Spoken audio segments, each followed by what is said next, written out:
Hiya, it's Susan, and today I'd like to explore with you the distinction between slowing down and going slow. So I think in the world that we live in, speed has become really valued, and speed is equated often with efficiency. And as a result, the word slow really often is heard as a four-letter word. I think there's a big distinction between going slow and slowing down. And I think that distinction is often lost.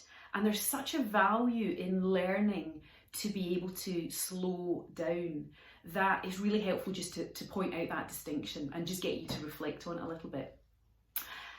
I've been practicing slowing down for a number of years now, and I still find it incredibly difficult.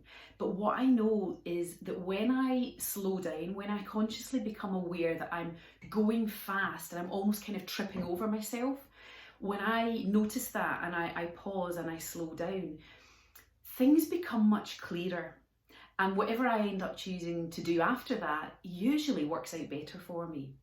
You know, I think we can go through life a little bit in a blur, a bit like being on a high-speed train, and you can see the landscape passing around you, but you couldn't reach out and touch it. You can't see the individual element. It's just a blur.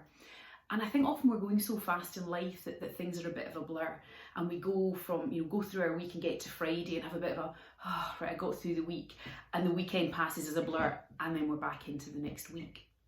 So there's something for me about slowing down, and that might be physically slowing down what we're doing.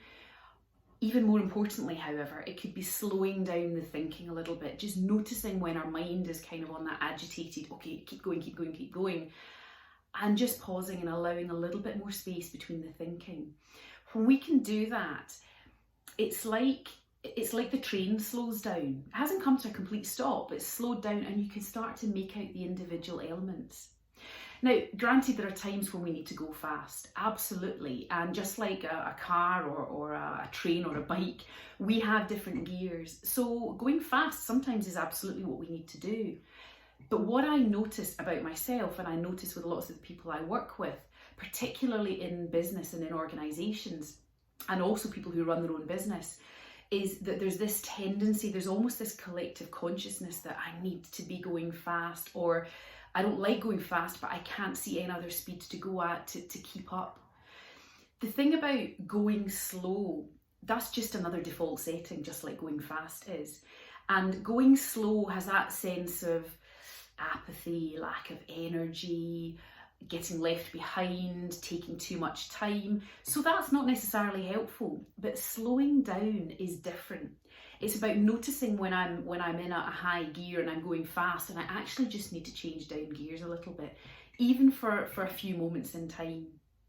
So what I'd really encourage you to do is just become a little bit better at noticing the speed you're going at and saying, am I consciously choosing this speed because it's what I need right now?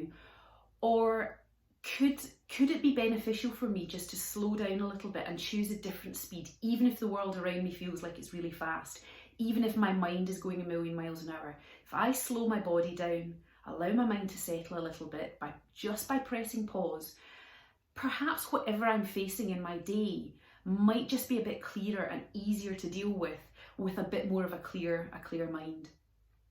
So as ever, take some time just to reflect on that, have a go at it, and get in touch if you get any questions or comments. But the crucial thing is noticing when we're going at high speed and just practicing that sense of pressing pause, slowing down, and allowing our experience, allowing the world around us to just become a bit clearer.